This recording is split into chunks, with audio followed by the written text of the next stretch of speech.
بسم اللہ الرحمن الرحیم۔ السلام علیکم۔ جب سے میں حاملہ ہوئی تھی میرا شوہر بہت پریشان تھا۔ بار بار میرے پاؤں میں گر کر معافی مانگتا اور کہتا کہ اگر میں مر جاؤں تو یہ بچہ پیدا ہو تو اس کے کان میں اذان تم دینا۔ میں بڑی پریشان ہو گئی کہ میں اذان آخر کیسے دے سکتی ہوں، لیکن ڈلیوری سے 2 دن پہلے ہی شوہر کا انتقال ہو گیا۔ جب ہسپتال میں بچہ پیدا ہوا تو میں اس کے کان میں اذان دینے لگی، لیکن میرا دل کام گیا کیونکہ بچے کے پورے جسم پر۔ میرا نام ماوش ہے، میں ڈیرہ اسماعیل خان کی رہنے والی ہوں۔ مجھے لوگوں نے اپنے رویوں سے سمجھایا کہ وقت ہمیشہ ایک جیسا نہیں رہتا، ہم ساری عمر کسی کے لیے اہم نہیں رہتے، وقت بدل جاتا ہے، لوگوں کے رویے بدل جاتے ہیں۔ میں اپنے ماں باپ کی اکلوتی اولاد تھی۔ ماں جیسی ہستی دنیا میں اور کوئی بھی نہیں ہے جو بنا غرض کے اپنی اولاد کے لیے زمانے کی تلخیوں کو برداشت کرتی ہے۔ کیسے بھی حالات ہوں، ماں کبھی اپنی اولاد کو تنہا نہیں چھوڑتی، سائے کی طرح اس کے ساتھ رہتی ہے۔ اولاد جیسی بھی ہو، ماں ہر حال میں اس کا ساتھ دیتی ہے۔ جب سے ہوش سنبھالا تھا ابا کو کسی نہ کسی بات پر اماں سے لڑتے جھگڑتے دیکھا تھا۔ ابا اماں سے کہتے، تم زبردستی میری زندگی میں آ گئی، میں کبھی بھی تم سے شادی نہ کرتا اگر میرے باپ نے مجھے اپنی قسم نہ دی ہوتی۔ مگر میں بھی اتنا احمق تھا، تب سمجھ ہی نہ سکا کہ باپ کی قسم پوری کرنے کے لیے میں اپنی زندگی خراب کیوں کروں۔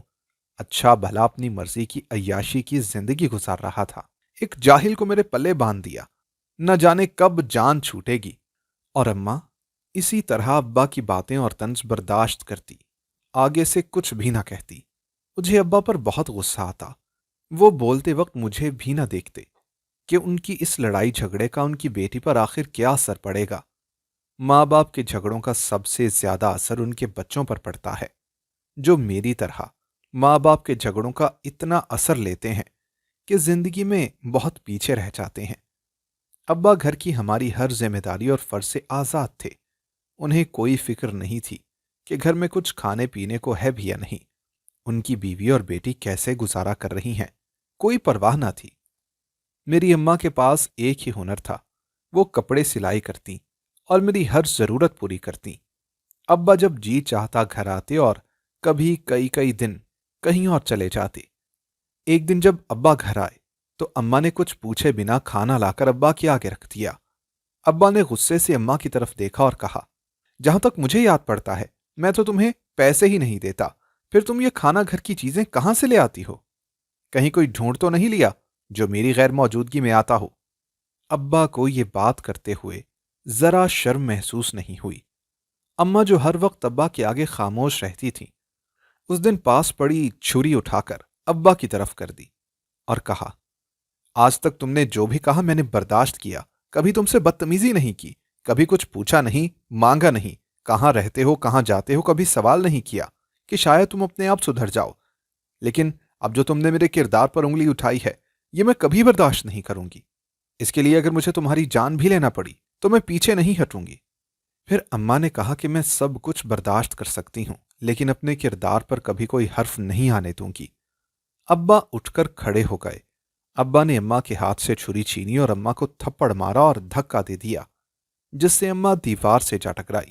ابا نے کہا، بڑی پاک باز بنتی ہے، میں نہیں جانتا کہ تو کیسی عورت ہے، آئی بڑی مجھے دھمکانے والی۔ ابا کو کبھی رحم ہی نہیں آیا تھا اماں پر، انہوں نے اپنا یہ رویہ اسی طرح برقرار رکھا۔ اماں مجھے ساتھ لگائے کتنی ہی دیر روتی رہی۔ میں نے کہا، اماں آپ روئیں نہیں، چلیں ہم یہاں سے کہیں اور چلے جاتے ہیں جہاں ابا نہ پہنچ سکیں۔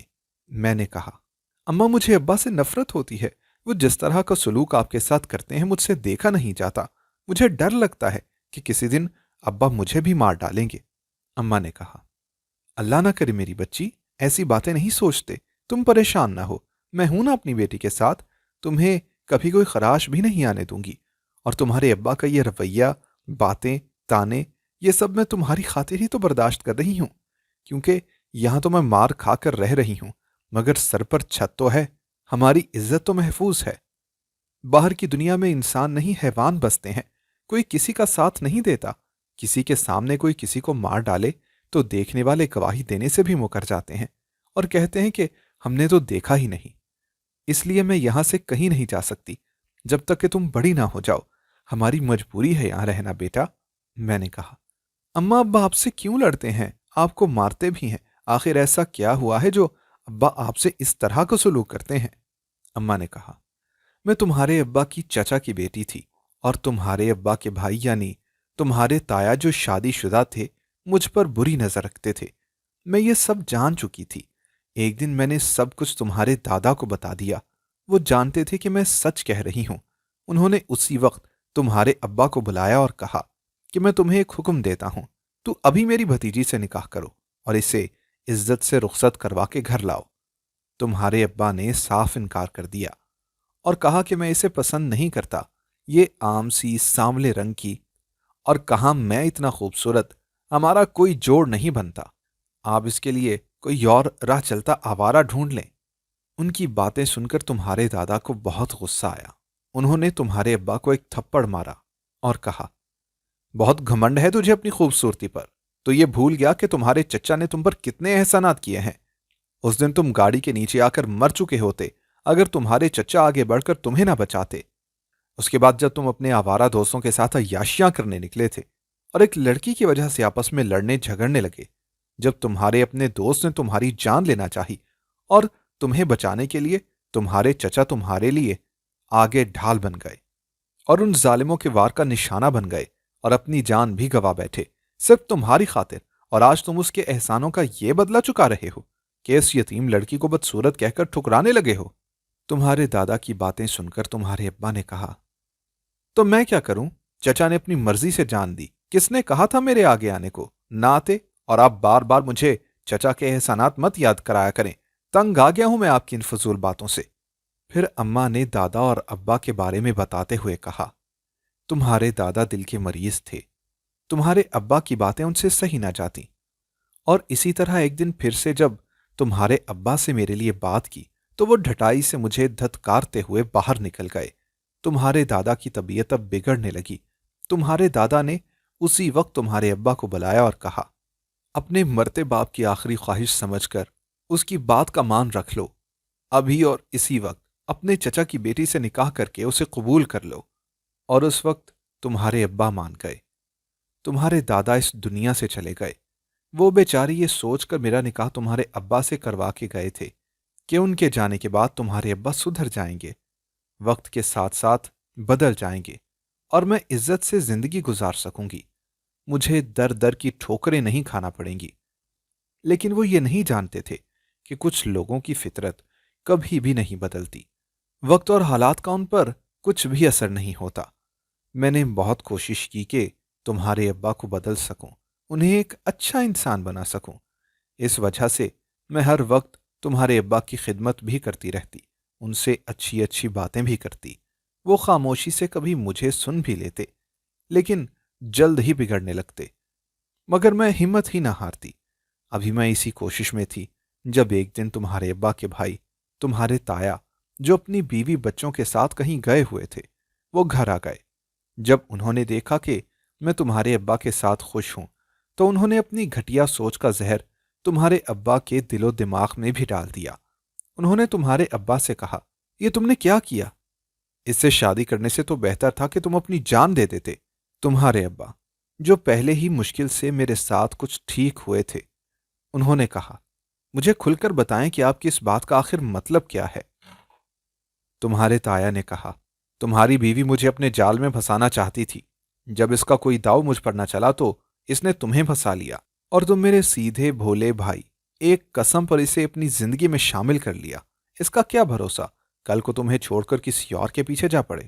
اس لیے بہتر ہوگا کہ تم ابھی اس سے اپنی جان چھڑا لو اور اسے طلاق دے دو، پھر جہاں چاہے دفع ہو ہماری بھلا سے۔ پھر اماں نے روتے ہوئے کہا، کوئی بھی غیرت مند آدمی اپنی بیوی کے بارے میں ایسی باتیں برداشت نہیں کر سکتا۔ تمہارے تایا کی باتیں سن کر تمہارے ابا غصے سے پاگل ہو گئے اور آتے ہی مجھے مارنا شروع کر دیا۔ میں پوچھتی ہی رہ گئی کہ آخر میرا قصور کیا ہے۔ تمہارے ابا نے مجھے مار مار کر اپنا غصہ ٹھنڈا کیا۔ جب غصہ کچھ کم ہوا تو کہنے لگے، مجھے اب پتا چلا کہ میرے باپ کو اتنی جلدی کیوں تھی تمہیں مجھ سے بیاہنے کی۔ تم نے میرے باپ کو اپنی معصومیت دکھا کر جھوٹی کہانی سنائی ہوگی اور وہ مان گئے کہ تم جو کہہ رہی ہو وہی سچ ہے۔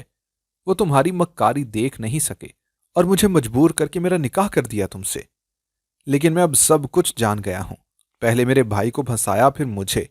لیکن میں تمہیں آزاد نہیں کروں گا، بلکہ اسی طرح تمہاری زندگی تم پر تنگ کر دوں گا، تم سے ہر خوشی چھین کر تمہیں سزا دوں گا۔ جب تمہارے تایا تمہارے ابا کو مجھے مارتے ہوئے یا جھگڑتے ہوئے دیکھتے تو کہتے، ابھی بھی وقت ہے، اس سے خلا لے لو، میں ہوں نا، میں دوں گا تمہیں سہارا۔ میں نے اس دن تمہارے تایا کو ایسا تماچا مارا کہ وہ دور جا گرے۔ میں نے کہا، آپ نے جو کانٹے میری راہ میں بوئے ہیں، ایک دن یہ کانٹے آپ کے گلے میں ایسے چبھیں گے کہ آپ جینا بھی چاہیں گے تو جی نہ سکیں گے اور تنگ آ کر مرنے کی تمنا کریں گے، لیکن مر نہیں سکیں گے۔ ایسی اذیت ناک زندگی ہوگی آپ کی۔ اماں نے کہا، تمہارے تایا کا گھولا گیا زہر آج تک تمہارے ابا کے دل سے نہیں گیا ہے۔ اس دن سے تمہارے ابا میرے ساتھ یہی سلوک کرتے آ رہے ہیں۔ میں سوچتی رہی کہ میری ماں نے اپنی زندگی اسی تکلیف میں گزار دی، اب میری خاطر سب کچھ سہ رہی ہیں۔ کافی دن ہو گئے تھے، ابا گھر نہیں لوٹے۔ میں نے اماں سے کہا، اب جب ابا گھر آئے تو میں ان سے بات کروں گی۔ انہیں کس نے یہ حق دیا کہ وہ خود تو آزادی سے اپنی زندگی گزارتے پھریں اور آپ اسی طرح ان کی راہ دیکھتی رہیں؟ جب وہ کوئی فرض نبھا نہیں سکتے تو ہم ان کے ساتھ آخر کیوں رہیں؟ اماں نے کہا کہ تم ایسا کچھ بھی نہیں کہو گی۔ اسی وقت ابا گھر آ گئے اور آتے ہی ہم سے نظریں ملائے بغیر کمرے میں چلے گئے۔ ایسا پہلی دفعہ ہوا تھا کہ ابا گھر آئے اور بغیر کچھ کہے ہی کمرے میں چلے گئے۔ میں نے اماں سے کہا کہ لگتا ہے کہ ابا کی طبیعت ٹھیک نہیں ہے، ورنہ اس طرح چپ چاپ کبھی بھی وہ اندر نہ جاتے۔ اماں نے کہا، تم خاموش رہو، جو بھی ہے وہ ہیں تو تمہارے ابا، اور تم اب بچی نہیں رہی، بات کو سمجھا کرو۔ اب جاؤ اور کوئی بھی الٹی سیدھی بات کیے بغیر اپنے ابا کو دیکھو کہ کیا بات ہے۔ میں نے کہا، اماں آپ یہ بتائیں کہ اتنا کچھ ہونے کے باوجود اتنا بڑا ظرف کیسے ہے جو ابھی بھی ابا کی فکر ہے؟ اماں نے کہا، باتیں چھوڑو اور جو کام ہے وہ کام کرو۔ ابا کے میں کمرے میں گئی تو ابا بے ہوش پڑے تھے۔ ہم فوراً ابا کو لے کر ہسپتال پہنچے۔ ڈاکٹر نے کہا کہ ان کا بی پی بہت شوٹ کر گیا تھا، مگر اب بہتر ہے۔ ابا پہلے سے بہت بدل چکے تھے، زیادہ تر خاموش رہتے تھے، اماں کی طرف آنکھ اٹھا کر نہ دیکھتے، جبکہ مجھے بہت تعجب ہو رہا تھا کہ ابا کو کیا ہوا، یہ تو کبھی ایسے نہ تھے۔ ابا ہر وقت کمرے میں بند رہتے۔ ایک دن مجھ سے رہا نہ گیا۔ میں نے ابا سے کہا، ابا کیا بات ہے، آپ کا اس طرح چپ رہنا مجھ سے ہضم نہیں ہو رہا۔ اوپر سے اماں آ گئیں۔ اماں نے کہا، تم پھر سے شروع ہو گئی۔ ابا سر جھکائے بیٹھے تھے۔ ابا نے اٹھ کر اماں کے پاؤں پکڑ لیے۔ میں اور اماں ابا کی اس حرکت پر حیران تھیں۔ ابا نے اماں سے کہا، مجھے معاف کر دو، میں نے تم پر اتنے ظلم کیے، تمہاری پاک دامنی پر اتنا کیچڑ اچھالا، میں غلط تھا، مجھے معاف کر دو۔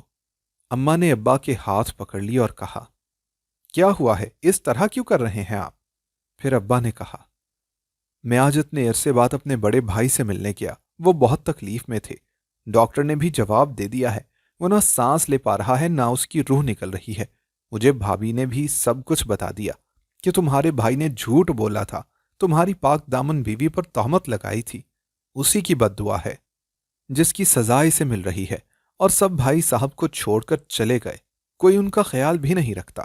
واقعی میرا رب نہیں بھولتا، وہ اپنے بندوں کے ساتھ کی گئی زیادتیوں کا بدلہ ظالموں سے لے کر رہتا ہے۔ اماں نے ابا کو معاف کر دیا تھا، وہ دونوں اب خوش تھے۔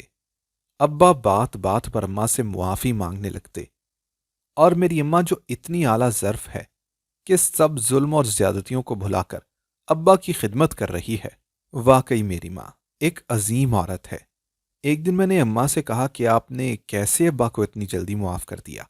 تو اماں نے کہا کہ اللہ تعالیٰ نے عورت کو بہت نرم دل دے کر دنیا میں بھیجا ہے، جو ہونا تھا ہو گیا، وقت گزر گیا، تمہارے ابا ٹھیک ہو گئے، اللہ معاف کرنے والوں کو پسند کرتا ہے۔ میں اماں کے گلے لگ گئی۔ اتنا ظرف ہر کسی میں نہیں ہوتا، بہت کم لوگ ہوں گے کہ جو میری ماں کی طرح بڑے ظرف والے ہوں گے۔ ایک دن ابا نے اماں سے کہا کہ میرے ایک دوست نے ایک رشتہ بتایا ہے، میں لڑکے سے ملا ہوں، وہ بہت صاف دل اور اچھے اخلاق کا مالک ہے، اور مجھے وہ ہماری بیٹی کے لیے بہت مناسب لگا ہے۔ اماں نے کہا، جب آپ کو لڑکا پسند ہے تو ہمیں بھی کوئی اعتراض نہیں، بس ایک دفعہ ماوش سے پوچھ لیں۔ جب مجھ سے پوچھا تو میں نے کہا، جیسے آپ لوگوں کو اچھا لگے، مجھے کوئی اعتراض نہیں ہے۔ اور پھر میری شادی ہو گئی اور میں رخصت ہو کر سسرال آ گئی۔ کمرے کو بہت خوبصورتی سے سجایا گیا تھا، میں سارے کمرے کو بار بار دیکھ کر خوش ہو رہی تھی اور سوچ رہی تھی کہ اللہ کرے کہ اس کمرے کو سجانے والے کے دل میں میرے لیے عزت اور محبت بھی ہو، جس کے بنا ایک عورت زندگی نہیں گزار سکتی، کیونکہ وہ محبت بھی بیکار ہے جس میں عزت نہ ہو۔ اماں ابا کی زندگی میرے سامنے تھی، اس لیے دل کے کسی کونے میں ایک خوف ضرور تھا، پر میرے شوہر بہت اچھے تھے، میرا بہت خیال رکھتے تھے، مجھے عزت دیتے، مان دیتے۔ ہم گھر کے دو ہی افراد تھے، میرے شوہر اکیلے رہتے تھے۔ کچھ ماہ کے بعد اللہ تعالیٰ نے مجھے بہت بڑی خوشی سے نوازا، میں امید سے تھی، لیکن ایک بات جو مجھے پریشان کر رہی تھی وہ یہ تھی کہ میرا شوہر بہت پریشان تھا، بار بار میرے پاؤں میں گر کر مجھ سے معافی مانگتا اور کہتا کہ اگر میں مر جاؤں تو جب بچہ پیدا ہو تو اس کے کان میں اذان تم دینا۔ میں بہت پریشان ہو گئی کہ بھلا ایک عورت کیسے بچے کے کان میں اذان دے سکتی ہے، اور سمجھ نہیں سکی کہ آخر ایسے کیوں بول رہے ہیں۔ میں بار بار پوچھنے کی بہت کوشش کرتی رہی، پر میرا شوہر خاموش ہو جاتا۔ میں کب جانتی تھی کہ مجھ پر قیامت ٹوٹنے والی ہے۔ ایک دن اچانک میرے شوہر کی طبیعت خراب ہوئی، ان کے چہرے کا رنگ بدلنے لگا، وہ تڑپنے لگے اور دنیا سے چلے گئے۔ ایک شوہر کا ساتھ ایک بیوی کے لیے بہت بڑا آسرا ہوتا ہے، میری تو دنیا ہی اجڑ گئی تھی۔ میری ماں مجھے سنبھالتی اور ڈیلیوری سے 2 دن پہلے میرے شوہر کا انتقال ہو گیا۔ میں سوچتی کہ کاش ان کو اتنی مہلت مل جاتی کہ وہ اپنے بچے کو دیکھ ہی لیتے، اور جب ہسپتال میں بچہ ہوا تو اس کے کان میں اذان دینے لگی، لیکن میرا دل کانپ گیا کیونکہ بچے کے پورے جسم پر کالے نشان بننا شروع ہو گئے۔ وہ تکلیف سے تڑپتا اور ہر گزرتے دن کے ساتھ وہ نشان بڑے ہوتے جا رہے تھے۔ میں اپنے بچے کو ہر ڈاکٹر کے پاس لے کر گئی، مگر سب نے جواب دے دیا، میرا بچہ بدصورت ہوتا جا رہا تھا۔ وہ تکلیف سے روتا رہتا، میں تھک چکی تھی، رو رو کر دعائیں مانگتی۔ جب ایک دن ایک عورت مجھ سے ملنے کے لیے آئی، اس نے کہا، کیا ہوا، بہت تکلیف میں ہو؟ میں نے کہا کہ جب ایک ماں کا بچہ تکلیف میں ہو تو ماں کو آخر کیسے سکون مل سکتا ہے؟ اس نے کہا کہ آج تم دونوں جس تکلیف سے گزر رہے ہو، اس سب کا ذمہ دار تمہارا شوہر تھا جو اپنے کیے کی سزا بھگت گیا۔ مجھے بہت غصہ آیا۔ میں نے کہا کہ آپ میرے ہی گھر میں بیٹھ کر میرے ہی شوہر کے بارے میں ایسی باتیں کر رہی ہیں۔ اس نے کہا کہ غصہ نہ کرو، میں یہاں تمہیں تکلیف دینے نہیں آئی بلکہ حقیقت بتانے آئی ہوں۔ میں نے کہا، کیسی حقیقت؟ اس عورت جس کا نام بشرا تھا، اس نے کہا کہ میں جو بھی تمہیں بتانے جا رہی ہوں وہ سب صبر اور تحمل سے سننا۔ تمہارا شوہر کالا جادو کرتا تھا، وہ لوگوں کے ہر جائز اور ناجائز کام کو پیسے لے کر کرتا تھا، اس کے لیے پیسہ ہی سب کچھ تھا۔ میری ممانی جو میری ساس تھی وہ مجھے پسند نہیں کرتی تھی کیونکہ اس کے بیٹے نے اس کی مرضی کے خلاف مجھ سے شادی کی تھی۔ میری ساس پہلے کافی عرصہ ہم سے خفا رہی، پھر ایک دن اس نے آ کر مجھ سے اور اپنے بیٹے سے کہا، میں غلط تھی، تم دونوں ایک دوسرے سے محبت کرتے تھے اور میں اپنی انا کی وجہ سے تم دونوں کے درمیان آ گئی، مجھے معاف کر دو۔ اس کے بعد میری ساس ہمارے ساتھ رہنے لگی۔ میں اپنی ساس کے ٹھیک ہونے سے خوش تھی، مگر مجھے ایک عجیب سا خوف رہنے لگا تھا۔ میں حاملہ تھی، میرا شوہر بہت خوش تھا، دن بدن میرا خوف بڑھنے لگا۔ ایک اندیکھی طاقت مجھے کھینچ کر واش روم میں بند کر دیتی، میرا سانس رکنے لگتا، مجھے ڈر رہتا کہ کہیں میرے ہونے والے بچے کو کچھ ہو نہ جائے۔ ایک دن رات کے وقت میں اپنے بستر پر لیٹی تھی کہ جب کسی نے میرے اوپر خون سے بھرا کالا کپڑا پھینک دیا۔ میں بے ہوش ہونے والی تھی کہ میرے شوہر بھی پریشان تھے۔ میں بے ہوش ہونے والی تھی، میرے شوہر بھی پریشان تھے۔ جو کچھ ہمارے ساتھ ہو رہا تھا یہ سب ناقابل برداشت تھا۔ میرے شوہر سامنے بیٹھ کر کچھ کام کر رہے تھے، جب میں نے دیکھا کہ میرے شوہر سامنے باہر کی طرف جا رہے ہیں جبکہ وہ تو میرے سامنے بیٹھے کام میں مصروف تھے، مجھے پسینے آنے لگے۔ میں چاہ کر بھی کچھ بول نہیں پا رہی تھی، کسی نے مجھے گلے سے پکڑ رکھا تھا۔ میں اب بیمار رہنے لگی تھی۔ مجھے اپنی ساس پر شک تھا۔